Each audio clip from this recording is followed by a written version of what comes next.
fuel to the fire, but I don't know what it's going to take for people to really wake up and understand that they are liars and they are murderers. I'm sorry. Well, here's the thing, too. I think right now we need to be concerned, too. And everyone's saying, oh, it's early in the time of election. It's early to look at anything. We need to really pay attention to who our next leader is going to be, because we're in this war, whether we want it to be or not. And whoever's going to take the place of President Bush, they're going to determine our security for the rest of probably this century. And they need to, I mean, we really need to have a keen eye on this election, and it concerns me. You know what, in addition to all of this, I don't understand how you can still support this administration.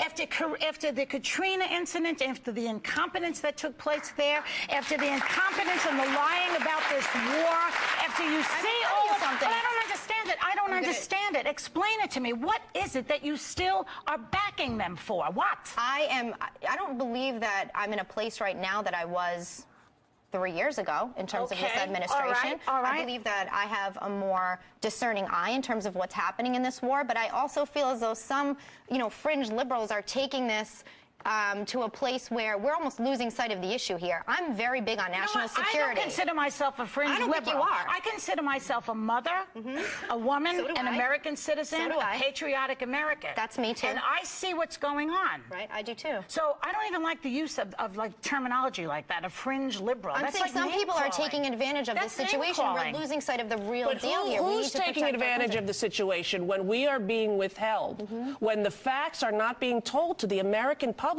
He works for us. The president represents us. Right, we elected him. Right. We elected him. Right.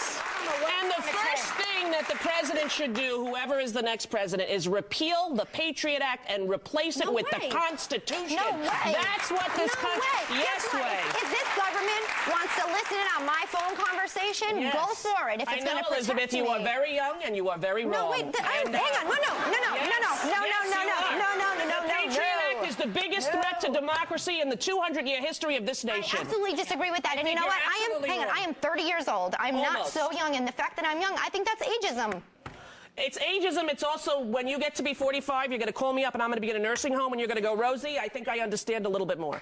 I believe that, Elizabeth. Your baby is still a baby. I'll be dead. You'll be dead. And where will you be, Angela?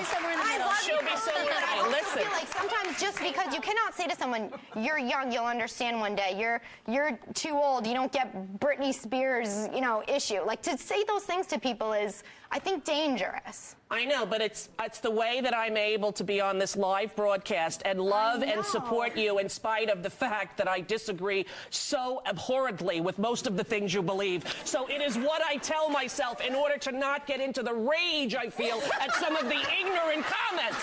So that's